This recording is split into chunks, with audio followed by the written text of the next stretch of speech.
Good morning, everyone. Today I'm going to talk about my podcast called SheMed that honors trailblazing women in healthcare. So what is SheMed? Like I said, it's a podcast that amplifies and highlights the voices of women leadership in the medical field. For this particular season of the podcast, I specifically spoke to Black women in medicine and dentistry fields with a vast range of specialties ranging from internal medicine, general dentistry, cosmetic dentistry, dermatology, aesthetic medicine, primary care, etc. So today, Black women only make up 2% of all physicians. And beyond the statistics, I hope to learn about the experiences in this challenging field that was not exactly built with us in mind. I wanted to display to our Holton community the importance of representation when working to close health gaps and restore trust between BIPOC communities and healthcare professionals.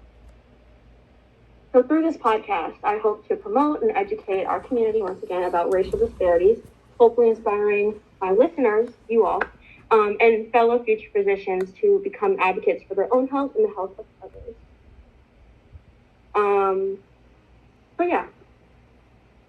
So let's talk about the process a little bit.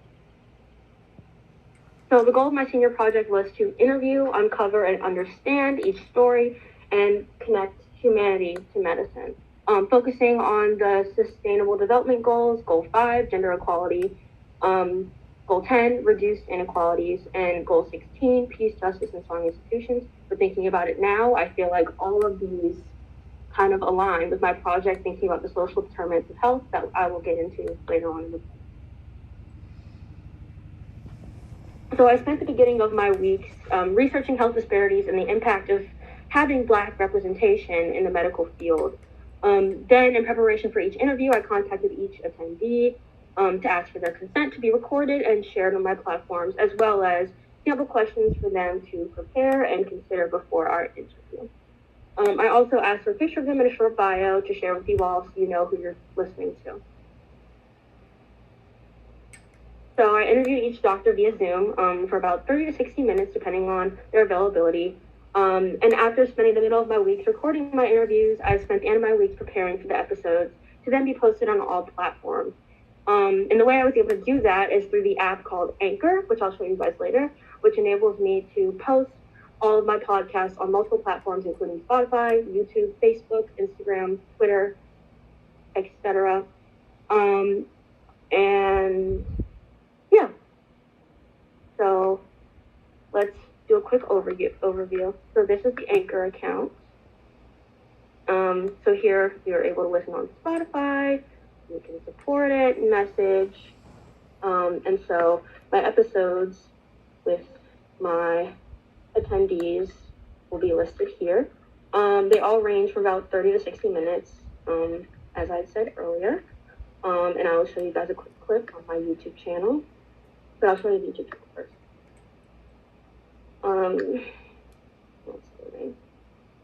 So this is my YouTube channel, and once again, it features all of the episodes. The other one's faces. All right.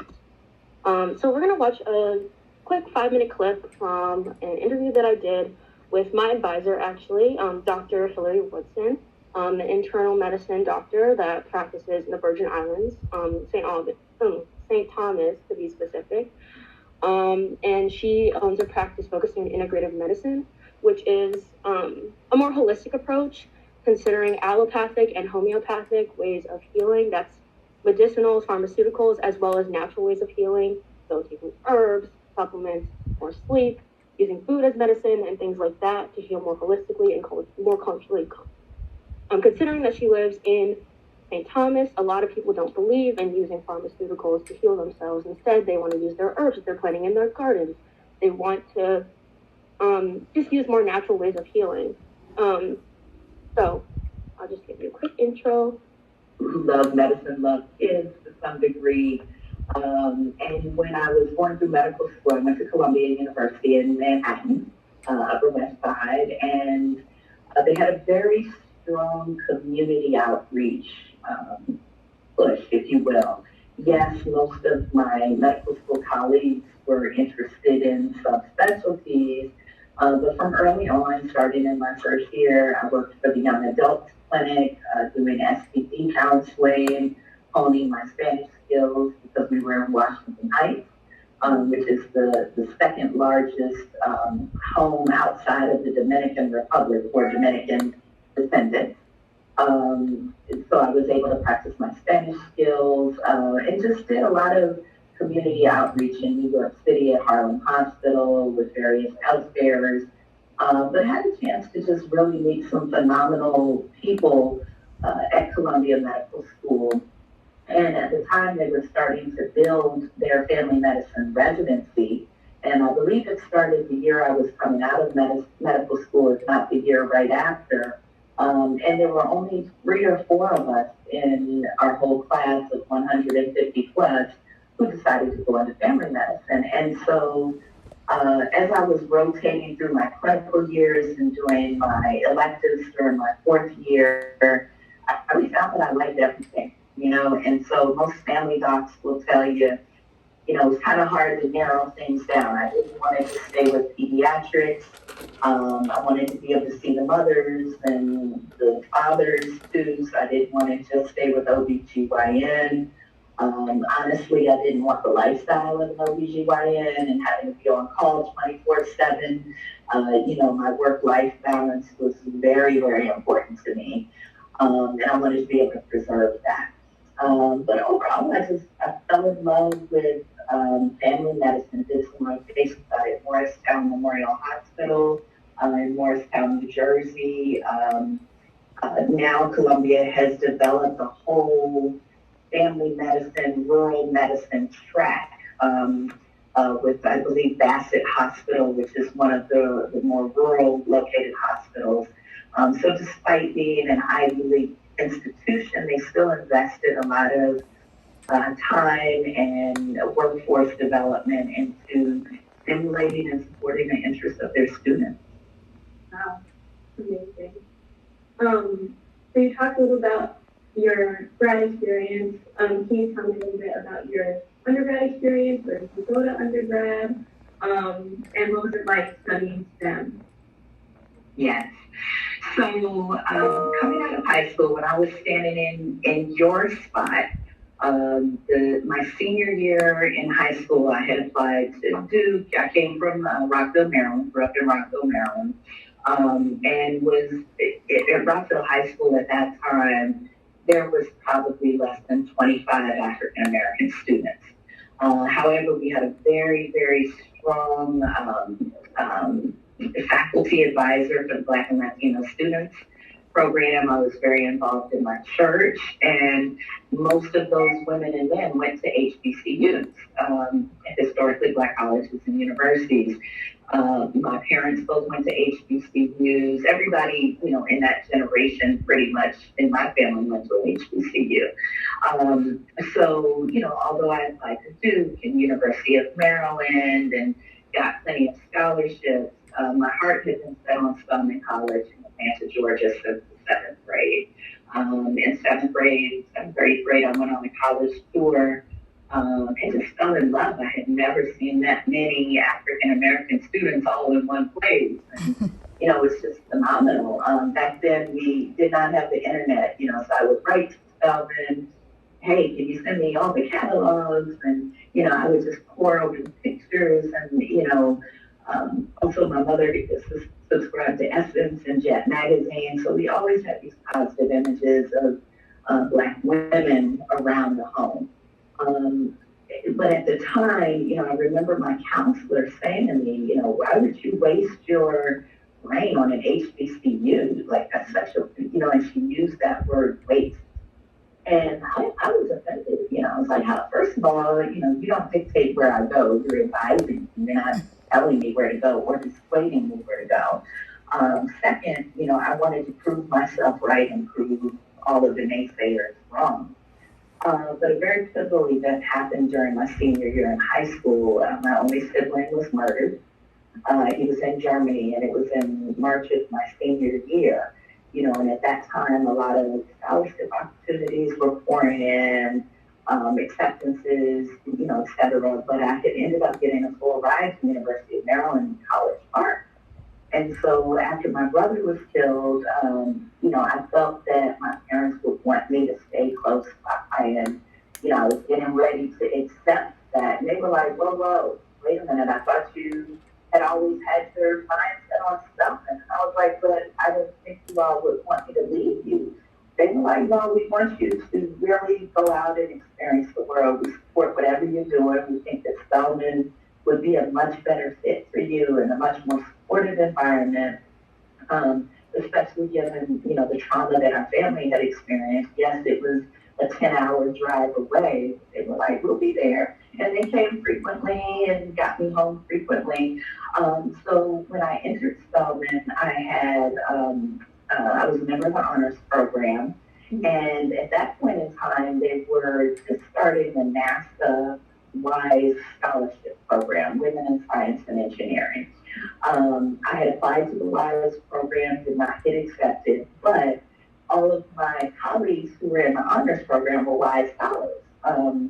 So, I was able to be in class with just phenomenal women from all over the nation. I don't think we had any international students at that time, and they still are some of my best friends and my crew, if you will. That's just a short with interview. So why did I do SheMed?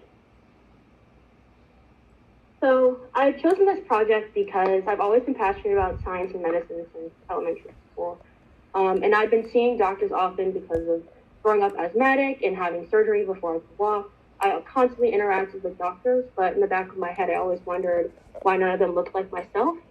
And so I really wanted to think about a representation, and I really am worried about health disparities that have very, very much been amplified by the pandemic.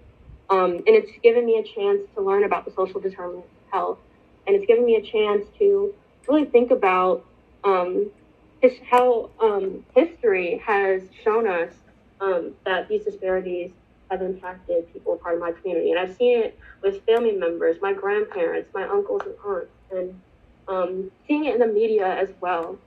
And so I really wanted to use this platform to, of course, educate everyone in the community about how doctors play a role in health disparities and how our representation is extremely important. And like I was saying earlier, I really got a chance to learn about the social determinants of health. For a really long time, I was super naive to any other socioeconomic, racial implications to seeing a doctor as a marginalized person. And so I really wanted to bring this to you guys because I want to be a doctor in the future, and I want to be able to provide care that's culturally competent and informed with every patient that I meet. And so I came to this project with a lot of background knowledge, kind of surface level knowledge about health disparities, and coming from my experiences with family members and seeing things in the media and learning about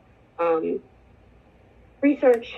And so I've gotten the chance to have firsthand experience with a doctor a couple years ago, a Holton alum herself, Dr. Emily Hatwick.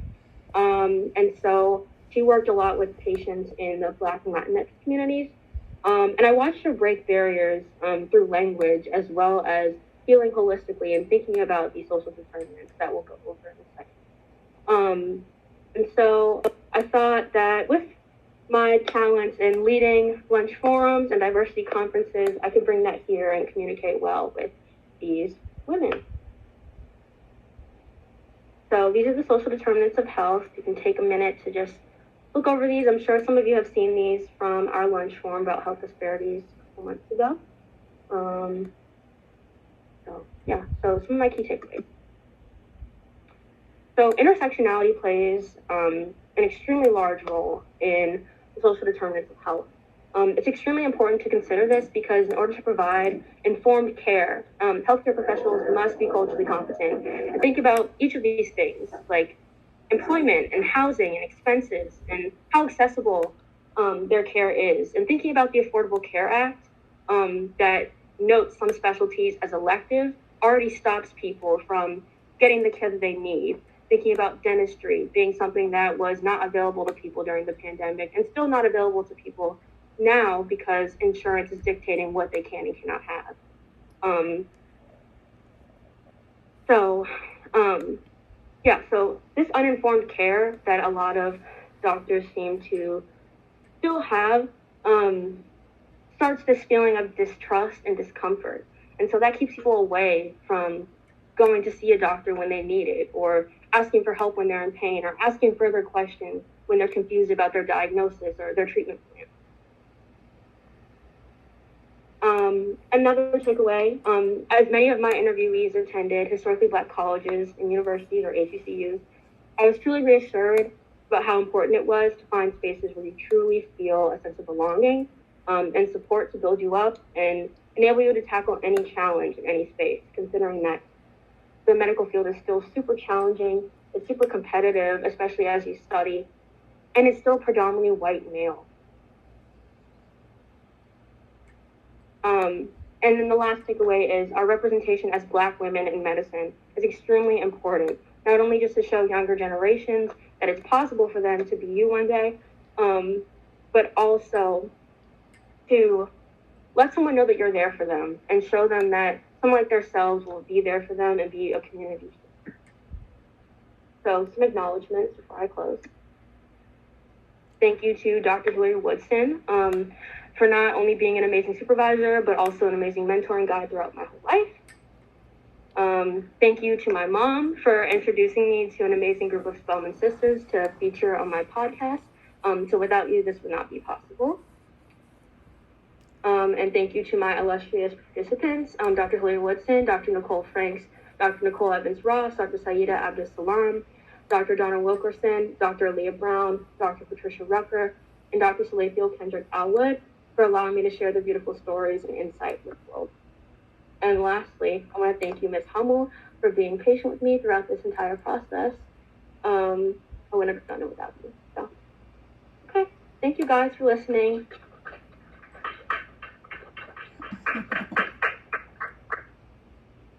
So good. Yeah. We designed